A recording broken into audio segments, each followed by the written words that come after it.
en nuestra vida a menos que la verdad sea la base y el fundamento de nuestra existencia. Y finalmente dijimos que la verdad fortalece el espíritu, la mente y también, como no, le hace un favor muy grande al cuerpo. Y finalmente terminamos compartiendo 3 grandes verdades. Yo no sé cuántos de ustedes se acuerdan, pero yo dije que una de las verdades que quería compartir el domingo pasado es que la verdad se puede conocer, la verdad se puede experimentar, porque la verdad tiene nombre, y el nombre de la verdad es Jesús. Jesús dijo: yo soy el camino, yo soy la verdad y yo soy la vida. Y si eso es verdad, y vimos que la segunda verdad es que Él volverá, y la tercera verdad dijimos que Dios no miente, basándonos en el texto del libro de Números, capítulo 23, verso 19. Dios no es hijo de hombre para que mienta. Lo que Dios ha prometido, y todo lo que Dios ha prometido es verdad, se va a cumplir. No es una especie de trampa, una especie de truco donde dice: bueno, te prometo esto, pero a la hora de la verdad no es verdad. No es así. Dios lo que promete, lo cumple, porque Dios es un Dios de verdad. ¿Cuántos dicen amén? Quiero llevarles al Salmo 139, porque en esta tarde vamos a compartir, vamos a meditar sobre 3 verdades más. Y la primera está basada en el Salmo 139, a partir del versículo 7. Es un salmo muy interesante, porque encontramos en él 3 atributos que son única y exclusivamente de Dios. No son atributos ni características del ser humano. Estas 3 cualidades o características solamente las tiene Dios. Y en este Salmo 139 aparecen estas 3. Hay salmos que aparece una, en otros salmos aparecen 2, pero en este casualmente, el Salmo 139, podemos encontrar la omnisciencia de Dios. Es decir, Dios todo lo sabe, todo lo conoce, pasado, presente, futuro, Dios lo sabe perfectamente. Y eso lo encontramos en este salmo. Encontramos la omnipresencia de Dios, es decir, Dios está en todas las partes al mismo tiempo. No significa que si está en un lugar se ausenta de otro, sino que la presencia de Dios lo abarca todo. Él está en todas partes, que no es lo mismo que decir en todas las cosas. Eso sería una aberración, decir que Dios está en las cosas. Dios está en todas partes, pero Dios no está en las cosas. Porque si estuviera en las cosas, pues creeríamos en el panteísmo, de tal manera que gente se puede acercar a Dios a través de una oración a un árbol, otros a una estrella, otros a la tierra, etcétera, etcétera. Dios está en todas partes, pero no significa que esté en las cosas de una forma visible, ¿no? Y finalmente, la omnipotencia de Dios. Dios no tiene ningún tipo de limitaciones, ni de espacio, ni de tiempo. Por eso encontramos a Dios con una definición muy breve, pero muy profunda. Es la profundidad de la sencillez de Dios. Que Dios es espíritu. No lo limita el tiempo, no envejece, no caduca. La Biblia ha sido escrita en un lenguaje humano, donde aparecen muchas figuras retóricas para explicar lo que Dios es y lo que Dios hace. Y hay una figura muy común en la Biblia que se llama antropomorfismos, y es utilizar elementos del cuerpo humano para hablar de aspectos o características de Dios. La Biblia dice o habla del brazo del Señor, sobre quién ha creído nuestro anuncio y sobre quién se ha manifestado el brazo del Señor. La Biblia habla de los ojos de Dios, la Biblia habla de la mano de Dios, pero son simplemente eso, antropomorfismos, es utilizar un lenguaje conocido, un lenguaje humano, ¿verdad?, distintas partes del cuerpo, para describir la naturaleza de Dios en la vida de su creación, en la vida de los seres humanos. Hemos oído a veces escuchar como que la naturaleza tiene el libre albedrío de hacer cuanto quiera, y no es verdad. Las leyes de la naturaleza las estableció Dios desde el principio de los tiempos. Fíjense qué curioso que todas las leyes que el hombre ha ido descubriendo con el paso del tiempo Son leyes que estaban ocultas a los ojos del hombre. El hombre no las ha inventado, simplemente las ha descubierto, ¿verdad? Pero son leyes que Dios estableció desde el principio de los tiempos. Y uno de los libros más profundos de la Biblia, que es el libro de Job, encontramos el peso de la tierra, encontramos los nombres de algunas constelaciones y estrellas, encontramos cómo el viento pesa, ¿verdad? Cosa que no se descubrió hasta muchos siglos después, y encontramos muchas cosas muy interesantes acerca de las leyes de la creación. Alguien dijo que lo creado es una manifestación de las ideas y de la voluntad de Dios hechas realidad, ¿vale? Dios hablaba y su palabra se materializaba. Poder que no transfirió al hombre, imagínense. Es un poder simplemente, o es un poder que solamente se limita a él. Dios habla y lo que Dios ordena se materializa, se cristaliza, ¿sí? Sea la luz o sea cualquier otro elemento. Ahora, en el Salmo 139 vemos estos tres atributos de Dios, repito, omnisciencia, omnipresencia y omnipotencia. Y a partir del versículo 7, el salmista se hace una serie de preguntas muy interesantes, pero las hace en forma de sorpresa. Aquí dice: ¿a dónde me iré de tu espíritu? ¿A dónde huiré de tu presencia? Si subiere a los cielos, allí estás tú. Si en el Seol hiciere mi estrado, he aquí, allí tú estás. Si tomare las alas del alba y habitare en el extremo del mar, aún allí me guiará tu mano y me asirá tu diestra.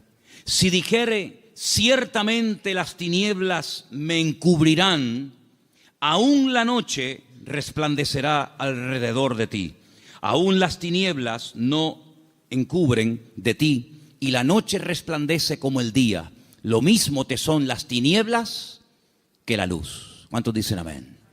Ahora, en la Biblia encontramos a ciertos personajes que por las circunstancias que estaban atravesando no les quedó más remedio que huir y esconderse de las personas que querían quitarles la vida. Por ejemplo, piensen en Moisés. Cuando él tenía 40 años, dice la Biblia que él, para mediar en una disputa, en una pelea, dice que él se levanta contra un egipcio y lo mata y lo oculta. Pero aparentemente se ve que su crimen, su asesinato no quedó, digamos, oculto. Y al día siguiente alguien le dice: ¿me vas a matar a mí como ayer mataste al egipcio? Y esto le produjo un pánico, le trajo un miedo tan grande a Moisés, que dice que tuvo que huir al desierto. Y se ve que no lo encontraron. Se ve que el faraón, que a lo mejor intentó encontrarlo, fue todo en vano, porque pasó 40 años en el desierto y la Biblia no dice en ningún momento que a Moisés lo localizaron y lo llevaron a Egipto y lo sentenciaron. Por lo tanto, supo huir y se escondió, pero tuvo que huir. Tenemos, por ejemplo, el caso de David. David es un joven que recibe el llamado de Dios, la unción, el respaldo de Dios siendo muy joven. El profeta Samuel derrama sobre él aquel cuerno lleno de aceite que tipificaba la unción que él tendría el día de mañana para ser el segundo rey de Israel. Y dice la Biblia que durante muchos años, David tuvo que huir y tuvo que escaparse y esconderse porque Saúl estaba obsesionado con quitarle la vida. Y se ve que lo hizo bien, por supuesto, la bendición de Dios también estaba con él, porque Saúl nunca lo encontró, a pesar de que muchas veces estuvo muy cerca de echarle mano, incluso hasta de quitarle la vida. Así que vemos que hay hombres en la Biblia, seguramente hay otros, que tuvieron en momentos puntuales de la vida que huir. Pero lo que me llama la atención es que estas personas huían de hombres y fueron capaces de ocultarse de esos hombres, sea Faraón, sea Saúl, que querían quitarle la vida. Pero lo curioso es que en el primer libro de la Biblia, el libro del Génesis, el primer hombre intenta jugar al escondite con Dios. Porque dice la Biblia que cuando Adán peca, se esconde de Dios, como si Dios no supiera dónde está. Es decir, Adán está tratando a Dios como si fuera un hombre. Así como Saúl no pudo encontrar a David porque sabía dónde esconderse, Y así como Moisés se supo meter en el desierto y no lo encontraron, Abraham creía que se podía ocultar de Dios. Sin embargo, el Señor sabía perfectamente dónde está. Me llama la atención que cuando leemos el libro del profeta Jonás, en el capítulo 1, dice la Biblia que él recibe un llamamiento para ir a predicar a una tierra extranjera, a la capital del imperio de Asiria. La ciudad se llamaba Nínive, pero él no quería ir, porque él sabía que si la gente se exponía a la palabra y se arrepentían, Dios los iba a perdonar. Y como él no quería que Dios los perdonara, sino que los castigara y los destruyera, pues dice, no voy a predicarles. Y como no van a tener la opción de arrepentirse, pues que se mueran. Y entonces dice que desciende a una ciudad que en la Biblia se llama Jope, pero que en la actualidad se llama Jaffa, y dice que toma un barco para huir de la presencia del Señor. Bueno, hay un momento en el que los marineros le preguntan, ¿qué haces aquí? ¿Cuál es tu nacionalidad? Y dice que los marineros se dieron cuenta de que él intentaba huir de la presencia del Señor. ¿Eso qué significa? Bueno, en ese momento, y hasta siglos más tarde, se creía que Dios donde estaba y donde Dios vivía y moraba era en Jerusalén, en el templo que estaba en el monte Moriah. Y cuanto más lejos me alejara de Jerusalén, y si encima me monto en un barco y me voy mar adentro, pues es como que la presencia de Dios la dejo atrás y Dios pues no me encuentra.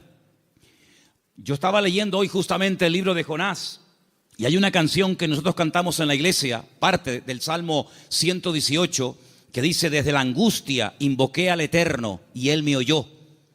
Y en la oración que Jonás hace desde el vientre del gran pez, pues dice la Biblia que él dice: desde la angustia invoqué al Eterno y Él me respondió. Así que el Salmo 118, Jonás lo sabía perfectamente, pero el 139 se ve que se olvidó.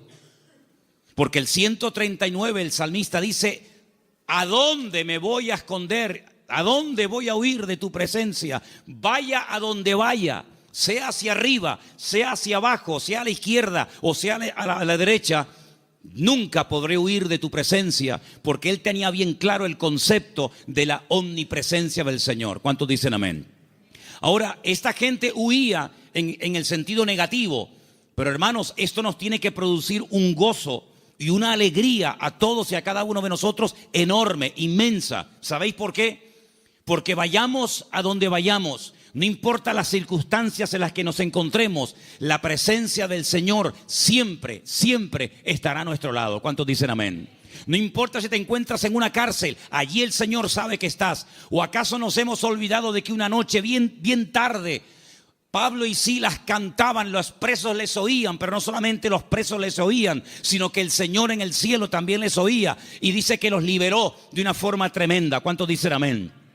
Dice la Biblia que cuando estaba en la tempestad, al día siguiente, cuando llevan ya más de 20 días en ayuno, sin ver estrellas, sin ver sol, perdidos, desesperados en medio del mar Mediterráneo, se levanta el apóstol Pablo y dice: no tengan ningún temor, porque anoche estuvo en mi camarote el Señor y me dijo que si nos mantenemos unidos, nadie va a perder la vida.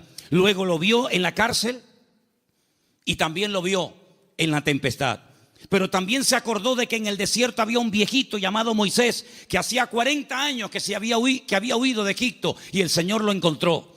Y el Señor sabía que en aquel pozo, aunque los hermanos se tapaban los oídos y no querían oír los gemidos y los gritos de José, la Biblia nos enseña que el Señor siempre estuvo con José en el pozo y posteriormente en la cárcel. No hay ni un solo lugar donde nosotros vayamos en esta vida donde el Señor no esté a nuestro lado, sino que incluso hay una promesa del Señor que nos dice: he aquí yo estoy con vosotros todos los días hasta el fin del mundo. Hoy estaba analizando, estaba echándome un rato la siesta y de repente, ¡pum!, me desperté como un resorte y me fui a mi oficina y empecé a escribir todo lo que me venía a la cabeza. Y fíjate, me venía a la cabeza cuando Elías, huyendo, otro que huye también, en este caso no de un rey, no de un faraón, sino de una mujer llamada Jezabel, la reina perversa, esposa de Acab, que quiere matarlo. Dice que salió corriendo, huyendo para que Jezabel no pudiera matarlo. Y dice que se mete dentro de una cueva Y entonces dice que de repente se produce un terremoto tremendo, tremendo, a tal punto que dice que las rocas se parten por la mitad. Pero dice, Dios no estaba en ese terremoto. Más adelante dice que viene un viento huracanado espectacular, tremendo, que lo arranca todo. Y dice, pero Dios no estaba allí tampoco. Y al final, después de muchos, cosas de la naturaleza, dice que viene un viento apacible. Y él reconoce que en esa calma y en esa quietud estaba el Señor. Y me venía a la mente el capítulo 37 de Ezequiel, cuando dice que el Señor le permite ver un valle lleno de huesos secos en gran manera.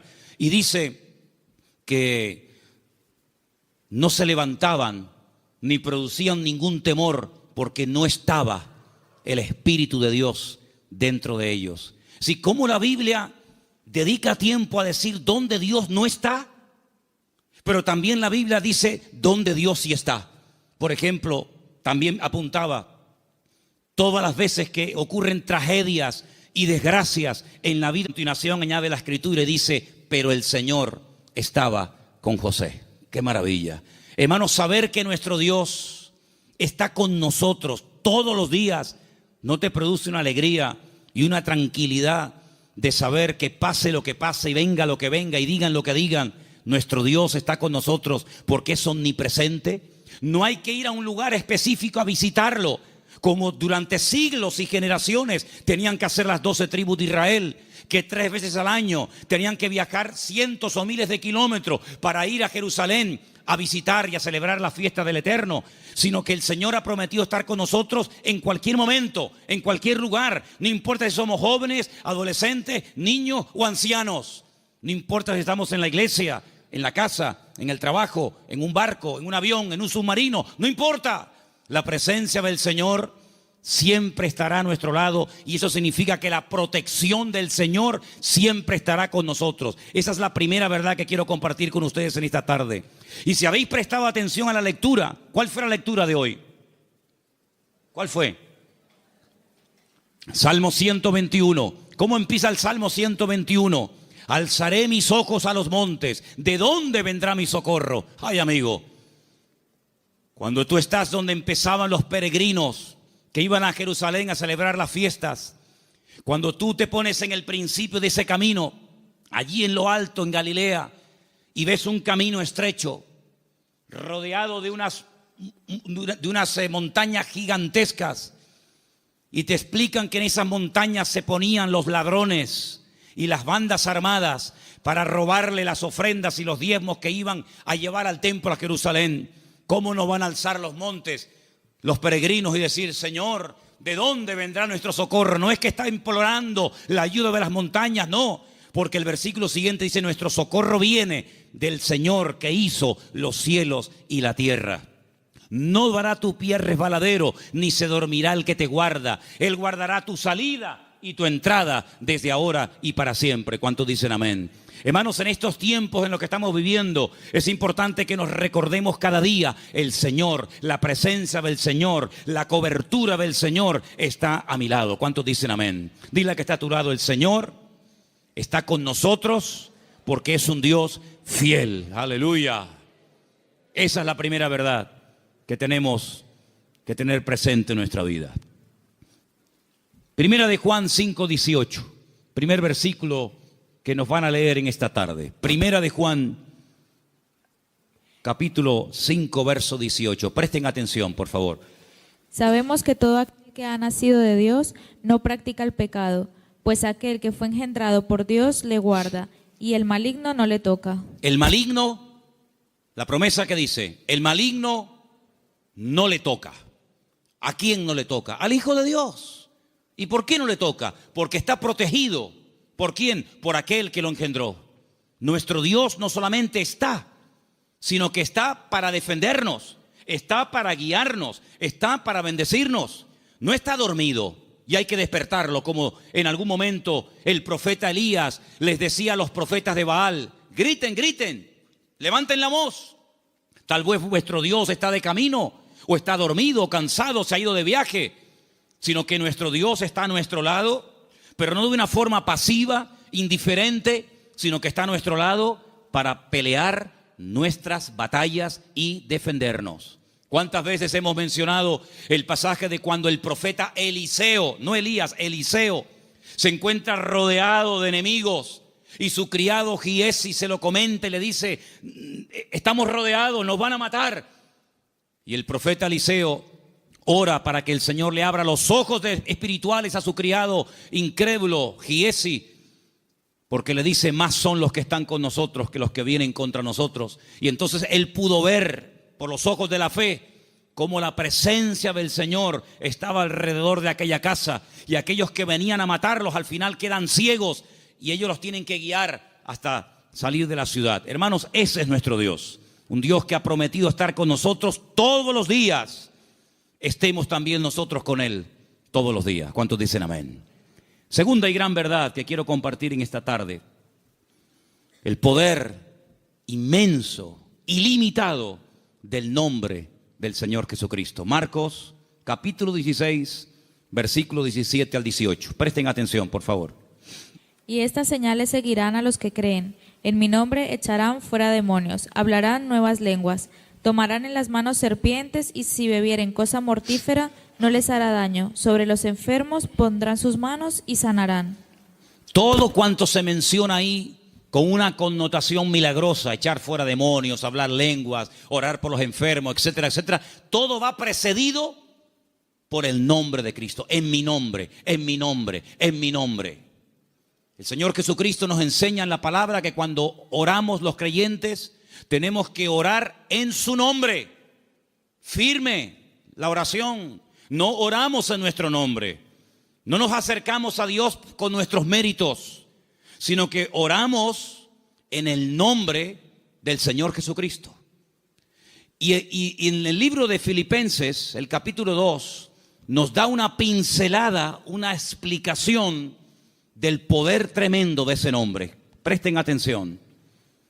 Después de humillarse, después de despojarse de toda su gloria y dignidad, después de haberse hecho siervo y estando en la condición de hombre, se humilla hasta lo sumo y muere de una forma terrible, como era la muerte de cruz, y haciéndose obediente hasta la muerte. A continuación de eso dice: por lo cual Dios lo exaltó hasta lo sumo, a lo máximo, y le dio un nombre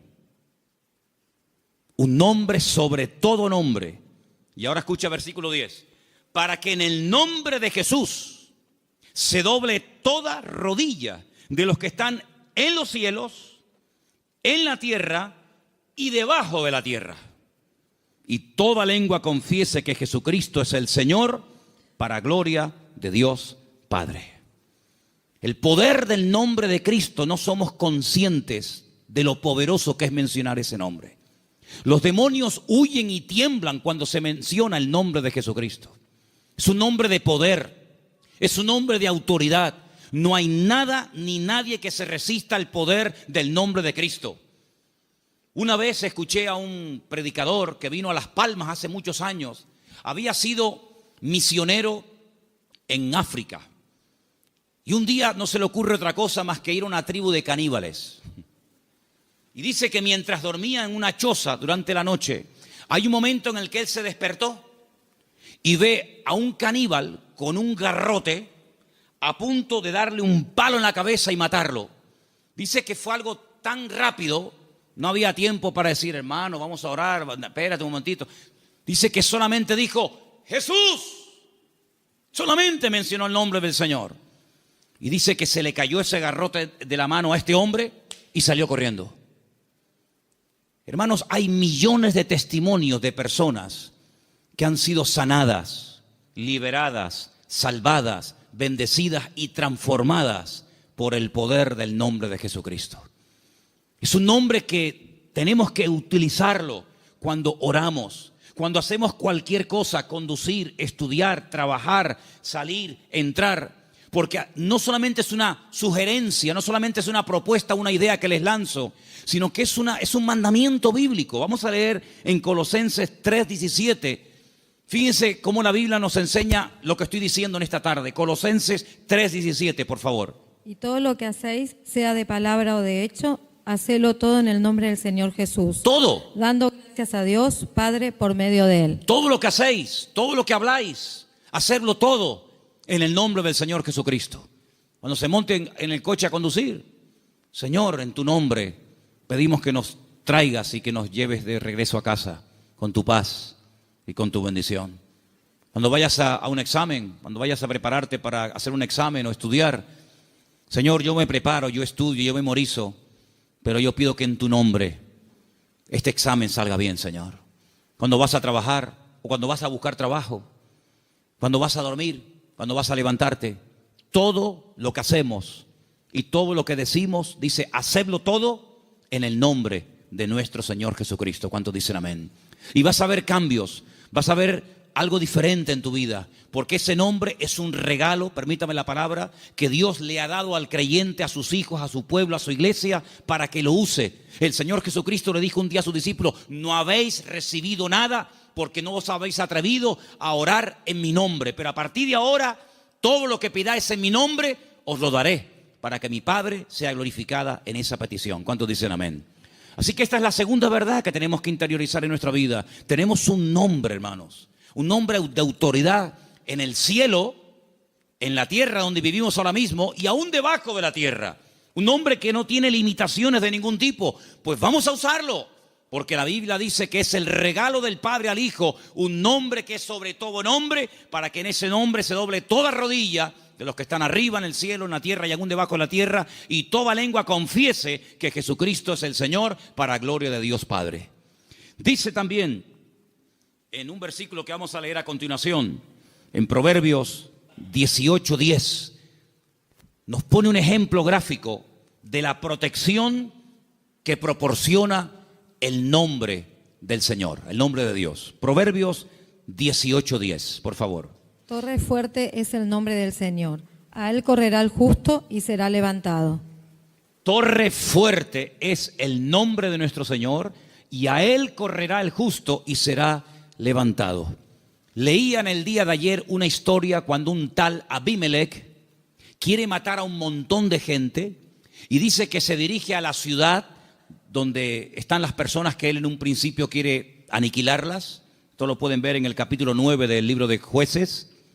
Y dice la Biblia que en esa ciudad había una torre donde la gente de la ciudad, las mujeres y los niños se metieron, subieron a lo alto de la torre y allí se escondieron, y dice que no les pasó nada. Yo no sé si el salmista se inspiró en esa historia para escribir estas palabras. Torre fuerte es el nombre de nuestro Dios. A Él correrá el justo y será salvado en el tiempo de la angustia, en el tiempo de los problemas. Así que, hermanos, les animo a que en esta semana, no en vano, porque fijaros que sagrado es el nombre del Señor, que hay un mandamiento de los 10, del decálogo, hay uno que curiosamente hace referencia a su nombre: no tomarás el nombre de tu Dios en vano. Pero bueno, una cosa es no tomarlo en vano y otra cosa es no tomarlo nunca. Por lo tanto, cuando menciones el nombre del Señor, que la gloria, una vez obtenida la respuesta a esa petición o a esa necesidad, que la gloria no sea para ti, sino que la gloria se la lleve el Señor. ¿Cuántos dicen amén? Hay también una tercera verdad que quiero compartir esta tarde. Y para los que no estuvieron, el otro día aquí en la iglesia, el día jueves, en la carta de Pablo a Tito, una carta pequeñita que está por ahí por el Nuevo Testamento, ustedes la tienen también, no les quepa la menor duda. El apóstol Pablo deja a Tito en la isla de Creta para que impida que se mezclen o que se metan en la iglesia falsas enseñanzas, falsas doctrinas, etc. Y una de las cosas que el apóstol Pablo le decía a este joven pastor es que en la iglesia tiene que haber, a nivel de cuerpo, una sana doctrina, y que el liderazgo, los ancianos que él iba a nombrar para que ocuparan cargos de responsabilidad en la obra, tenían que ser personas con una serie de características. Algunas eran prudentes, con paciencia, serios, sobrios, etc. Pero lo que me llamó la atención es que dice, y el liderazgo tiene que tener una fe sana. Bueno, literalmente dice que sean sanos en la fe.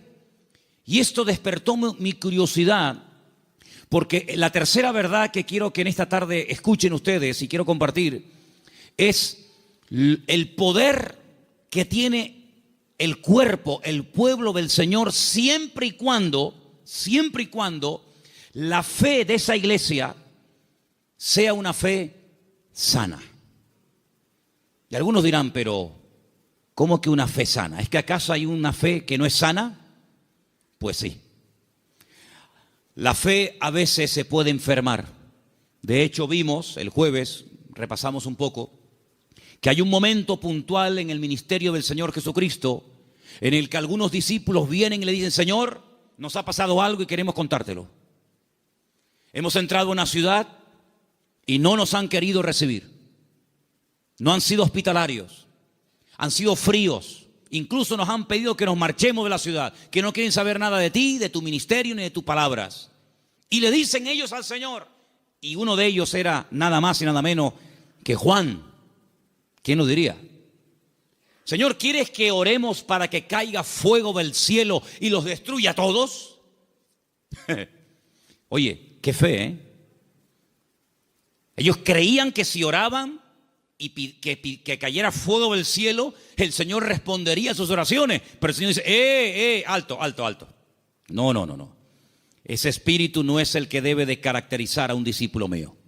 La fe no es para destruir, la fe es para edificar. Si en todo lugar donde no nos escuchan vamos a pedir fuego, vamos a prenderle fuego a todo el país. Y una vez dije, ¿por qué se creen ustedes que el Señor se llevó al profeta Elías? Porque como siguiera como seguía, le iba a prender fuego a todo el país. El único que iba a quedar con vida era él. Pero saben, hermanos, esa es una fe distorsionada. Es una fe mal encaminada. Es una fe que, como una especie de lámpara de Aladino, te crees que todo lo que pides tienes que recibirlo.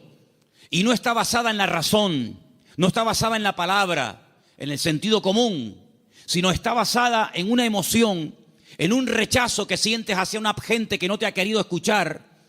Y es una fe que no tiene nada que ver con una fe sana, que es la fe que tiene que tener el creyente. Es una fe totalmente distorsionada, una fe que no es la que yo quiero que ustedes tengan. Luego Pablo también hablaba de que había gente que tenía fe fingida. Fe fingida. Y Pablo dice a Timoteo, yo doy gracias a Dios que la fe que tú tienes no es fingida. Porque la fe que tú tienes primeramente la tuvo tu abuela y después se la traspasó a tu madre y ahora la tienes tú. Y dijimos que esa fe no fingida tiene que ver con una fe sincera, sin mezcla, sin hipocresía. Otra versión dice sin engaño, sin máscara. Hablamos también acerca de que hay fe, hay gente que tiene fe, pero es una fe muerta. Tienen fe, pero está muerta. ¿Y cuál es la fe muerta? La que no produce obras. Dice la Biblia, la fe sin obras está muerta. Por lo tanto, cuando vamos a este tercer punto y hablamos acerca de la protección sobrenatural que hay sobre nuestra vida y de lo indestructible que es el pueblo del Señor, para que eso se dé, tiene que haber una fe sana entre nosotros. No una fe rara, distorsionada, enferma, sino una fe puesta en las promesas y en la palabra de nuestro Dios. ¿Cuántos dicen amén? Y entonces esa fe va a traer estabilidad. Esa fe va a traer una revelación del verdadero Dios al cual tenemos que honrar, adorar y servir. Porque yo creo con todo mi corazón que la forma como oramos, la forma como nos planteamos nuestro estilo de vida, las decisiones que tomamos o no, es decir, todo lo que hacemos en la vida como creyentes gira en torno al concepto que tenemos de nuestro Dios. Es decir, si nuestro concepto de Dios está equivocado, por mucha fe que tengamos, no estamos actuando correctamente. Y volvemos al principio del mensaje de hoy. Jonás creía que había lugares donde se podía esconder de Dios y Dios no encontrarlo. Dice que él huía de la presencia de Dios, huía del llamado de Dios, de la responsabilidad. ¿Por qué? Porque no quería cumplir con el llamado de Dios. Y hace exactamente lo mismo que hizo Adán en el jardín del Edén: huir, esconderse de Dios. Y él creía que uno se podía esconder de Dios. Y él actuaba en base a esa creencia equivocada. Por lo tanto, es muy importante que nosotros nos preguntemos de vez en cuando, a la luz de las Escrituras, si la forma como yo estoy orando y pidiendo las cosas, si la forma como yo estoy viviendo mi relación con el Señor es una relación basada en una fe sana o en ideas distorsionadas y equivocadas. Porque hay personas que se imaginan que Dios, como acabo de decir, es esa especie de lámpara de Aladino que frotamos y Dios tiene que estar a mi servicio las 24 horas del día y Dios tiene que complacerme en todo lo que le pido y en todo lo que quiero. Y no es así. Hay momentos en los que puedes tener una fe tremenda y Dios decir a tu oración, no. Puede ser que tengas una sinceridad y un deseo tremendo de hacer algo para el Señor, genuino, bíblico, correcto, pero a ti no te corresponde hacer esa operación, hacer ese trabajo. Como por ejemplo el rey David, que quería construirle una casa a Dios. Y Dios le dijo, tú no la vas a edificar, la edificará la siguiente generación en la persona de tu hijo Salomón. Hay momentos en los que el mismo apóstol Pablo quería ir a ciudades a predicar el evangelio. ¿Será bíblico predicar la palabra? Por supuesto. Es un mandato del Señor, claro, ir por todo el mundo y predicar el evangelio. Pero también hay que decirlo que hay momentos en los que el Pablo quería ir a ciertos lugares a compartir y el Señor le decía, no, ahí no, en Bitinia no, bueno, pues me voy a Misia, no, ahí tampoco. Y uno dice, pero Señor, ¿no es tu voluntad ir a predicar a todas partes tu palabra? Sí, pero cada sitio y cada persona tiene su momento y tiene su lugar. Y ahora no es el momento de ir aquí, ahora es el momento de ir allá. Y Pablo, que era sensible a la voz del Espíritu, Pablo, que era una persona que se dejaba tratar y moldear, pues no era un niño caprichoso con la pataleta que cuando no le das la chupeta se pone a montarte un lío tremendo, sino que decía, bueno, pues si no es por aquí, será por allá. En otras palabras, no se venía abajo, no se derrumbaba, no se desanimaba, sino que él seguía probando, hasta que al final encontró el lugar idóneo donde el Señor quería llevarlo y usarlo. Por lo tanto, es muy importante que la iglesia interiorice esta verdad. El Señor nos quiere usar. Tenemos que cumplir con nuestras responsabilidades. Por supuesto que sí. Pero ¿estaré yo preparado para eso que quiero hacer? La Biblia nos enseña que cuando José era un joven, ya él sabía lo que Dios quería hacer con su vida. Yo creo que pecó un poco de imprudente. Abrió su corazón a sus hermanos. Tal vez lo mejor hubiera sido abrírselo solamente a su padre. Pero él le abrió su corazón a sus hermanos, le contó los sueños que había tenido y se buscó la ruina de su vida. Bueno, después al final, lógicamente, sabemos que el Señor utilizó todo aquello y lo convirtió en algo positivo, ya lo sabemos. Pero hermanos, él tuvo que esperar desde el momento que recibe la revelación de la voluntad de Dios para su vida, hasta que él ve que eso se cumple, pasaron muchos años, pasó mucho tiempo. ¿Por qué? Porque el Señor tenía que tratarlo, y tenía que prepararlo, y tenía que capacitarlo. Y lo tuvo que hacer pasar por situaciones terribles, pero en todas y en cada una de ellas aprendió lecciones que lo marcaron para toda la vida. Y cuando llegó el momento, el Señor lo levantó y el Señor lo utilizó. Por eso, amados hermanos, ¿en qué momento, en qué etapa del camino te encuentras? Sin embargo, cuando le escribe el apóstol Pablo a Timoteo, le dice: Timoteo, Dios no nos ha dado espíritu de cobardía. Probablemente estaba pasando por un momento de temor frente a semejante responsabilidad. Pablo dice: Dios no nos ha dado espíritu de cobardía y no te tienes por qué avergonzar de mis cadenas. Cuando te pregunten dónde está tu apóstol Pablo, dónde está el fundador de la iglesia, no te avergüences de mis cadenas, da testimonio de ellas. Y te recuerdo que tienes que cumplir con tu ministerio. Y te recuerdo que tienes que predicar la palabra a tiempo y fuera de tiempo. Y te recuerdo que tienes que cuidar tu salud. Y te recuerdo que no le des lugar a los comentarios de la gente que te menosprecian por la edad que tienes, etcétera, etcétera, etcétera.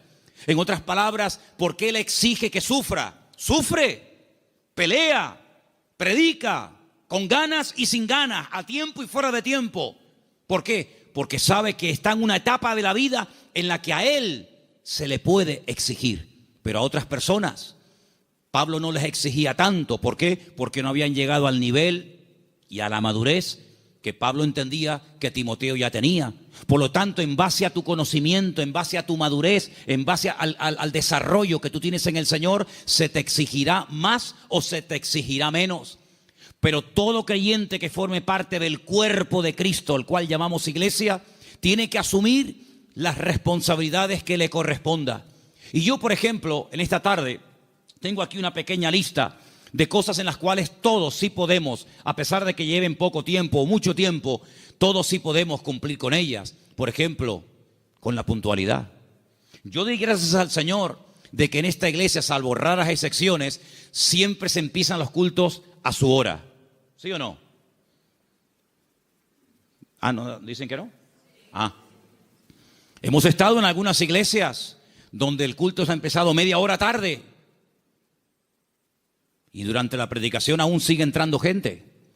Y decirnos a algunos miembros de la iglesia, en esta iglesia siempre ha sido así. Es imposible empezar un día a tiempo.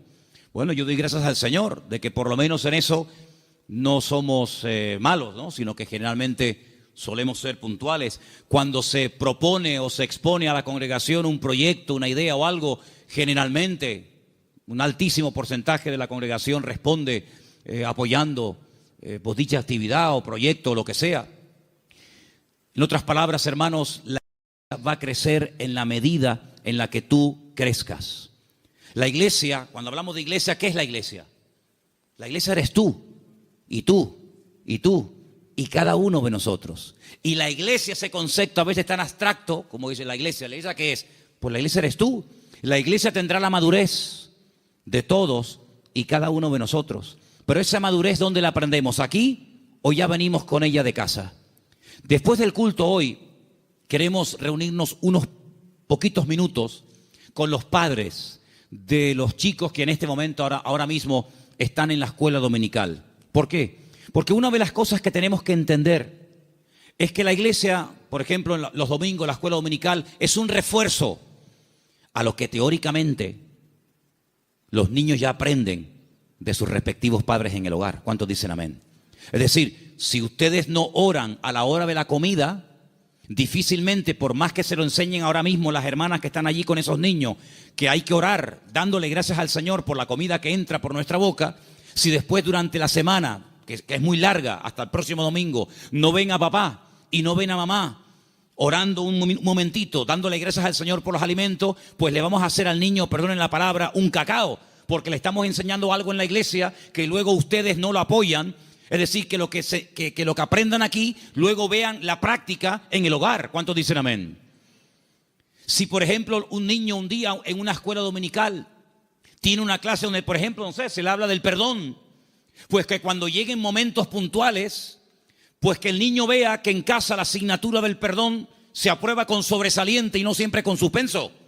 Y simplemente quiero ponerles un ejemplo. Porque la tercera verdad que estoy tratando de compartir esta tarde es la importancia de la iglesia en el mundo y cómo la iglesia es indestructible siempre y cuando cumpla con los requisitos bíblicos establecidos por el Señor en su palabra. ¿Dónde aprendió José a perdonar, a reconciliarse, a llevarse bien con otras personas? ¿Dónde lo aprendió? ¿En Egipto? ¿En Egipto lo aprendió? No, lo aprendió en el hogar, lo aprendió en casa. Yo no sé, supongo que sí, ya es especular. Si algún día Jacob, que era su padre, explicó en casa el motivo por el cual se iban de un país a otro. Me imagino que sí. Yo me imagino que un día Jacob habrá juntado a Raquel, a Lea, a sus hijos y les habrá dicho: chicos, nuestro tiempo se ha terminado con el tío Labán. Volvemos a Canaán. Y quiero contarles algo. Hace 22 años salí de mi tierra y ahora volvemos. Pero hay una pequeña cosa que tengo que comentarles. Yo no vine aquí porque quería en el fondo venir. Yo vine aquí casi forzado por las circunstancias. Vine aquí porque el tío Esaú, vuestro tío, mi hermano, me quería matar. Y ahora volvemos y no sé lo que nos vamos a encontrar. La Biblia dice que él toma una serie de medidas, muy particulares por cierto. Fue haciendo diferentes grupos, a las que menos amaba o con las que menos tenía, no sé, feeling, las fue poniendo por delante y él lógicamente se quedó atrás, con la que él realmente quería y con sus hijos. Y le llega la noticia de que el tío Esaú viene con 400 hombres armados hasta los dientes. Y entonces él se va a la montaña a orar. Y es allí cuando tiene un encuentro con el Señor que lo cambió para toda la vida. Y es allí donde pelea con un ángel. Y dice la Biblia que allí donde Dios le cambia el nombre de Jacob por Israel. Y al día siguiente llegó el momento de la verdad, amigo. Llegó el momento de a ver qué pasa. O se acaba todo o empieza todo. Y allí se va José con su padre, con sus hermanos. Y allí dice la Biblia que Jacob y Esaú se abrazaron, se perdonaron, se reconciliaron y todo se solucionó. Y allí estaba José, la primera vez en su vida que veía al tito Esaú, la primera vez en su vida que veía algo tan impactante que sin lugar a dudas lo marcó, porque esa reconciliación entre el tío y su papá lo marcó de tal manera que años más tarde, cuando él es vendido por sus propios hermanos, cuando él se da a conocer a ellos y les revela su identidad y les dice: yo soy José, no tiene ni la más mínima gota de rencor, de remordimiento en su corazón, porque él aprendió de una forma objetiva lo que era el perdón y la reconciliación en su familia. ¿Y qué es lo que hace? Él después proyecta en los demás lo que en el hogar aprendió de una forma práctica. Por eso, amados hermanos, es muy importante que lo que ustedes aprenden en los cultos, lo que los niños aprenden en la escuela dominical, luego durante la semana se van a presentar muchas oportunidades para orar, para pedir perdón, para saber cómo reaccionar ante una situación. Y entonces ahí donde tenemos que trabajar en equipo, porque la iglesia que entiende que no somos solamente iglesia cuando nos reunimos aquí en Garcilaso de la Vega, número 13, y cuando apagamos la luz y arrancamos los coches y cada uno se va a su casa, dejamos de ser iglesia. No, seguimos siendo iglesia. Seguimos siendo iglesia. No en un lugar físico como este. La iglesia ahora se divide para multiplicar. La iglesia que se divide dentro es una ruina. Pero la iglesia que fuera, cuando termina el culto, se divide y se lleva la bendición de Dios, se divide, entre comillas, para después multiplicar y para extender la luz del evangelio fuera. ¿Cuántos dicen amén? Por eso es muy importante que nosotros nos preguntemos y nos analicemos de vez en cuando cómo va el nivel de nuestra fe. Quiero ponerles un pequeño ejemplo de la Biblia, donde dice la palabra que un padre desesperado, un padre con un problema con un hijo que nada ni nadie puede solucionar, fue un día con toda la fe y con toda la sinceridad del mundo a pedir ayuda al Señor, pero el Señor no estaba. La Biblia dice que el Señor había pasado la noche en oración con 3 de sus discípulos en la montaña. Pero bueno, ya que estoy aquí, aprovecho para que por lo menos los discípulos del maestro oren por mi hijo. Y fue un fracaso. No resultó. La palabra dice que cuando el Señor baja de la montaña, este padre va al Señor por fin y le dice: he traído mi hijo a tus discípulos y no han podido hacer absolutamente nada. Si tú puedes hacer algo. Increíble. Y el Señor le dice: si tú puedes creer más bien. Y es cuando pide ayuda: Señor, ayuda a mi incredulidad. Menguó en la fe. En unas horas la fe pasó de creer que mi hijo tiene remedio a decir: si puedes hacer algo. Eso no es una fe sana. La fe sana es la que aguanta la prueba. La fe sana es la que se extiende. La fe sana es la que sabe reaccionar cuando dice el Señor no. Porque cuando dice el Señor sí, la fe se amolda y se adapta muy bien. Pero cuando el Señor dice no, es donde verdaderamente se prueba la fe. Por eso dije el jueves, y quiero volver a repetirlo porque para mí fue algo muy importante, y es que una fe que no va acompañada de paciencia se convierte en tormento. Por eso hay gente que dice: yo he orado, y como tú dices, Manolo, en el nombre de Cristo, y tengo fe, y lo creo, y además creo que es bíblico lo que estoy pidiendo, pero Dios no me responde. Pero es que la fe sin paciencia se puede llegar a convertir en un tormento. Por eso una fe sana es la fe que va acompañada de paciencia. Y de ahí que el salmista diga, y volvemos a mensajes de la semana pasada: encomienda al Señor tu camino, confía en Él y Él hará cuando lo crea oportuno. ¿Cuántos dicen amén? Por eso la iglesia, claro que es indestructible. Hay promesas que las puertas del infierno no prevalecerán contra el pueblo de Dios, pero siempre y cuando el pueblo de Dios se mantenga alineado y siempre y cuando el pueblo del Señor tenga ese mismo sentir. Permítame llevarles al libro de Filipenses, por favor. En la carta del apóstol Pablo a los Filipenses, y mientras la buscan, decirles, amados hermanos, que esta carta se escribió desde la cárcel en Roma. En el capítulo 4 de la carta de Pablo a los Filipenses, ustedes van a encontrar que el apóstol Pablo está hablando de gozo, de regocijarse.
En el Señor.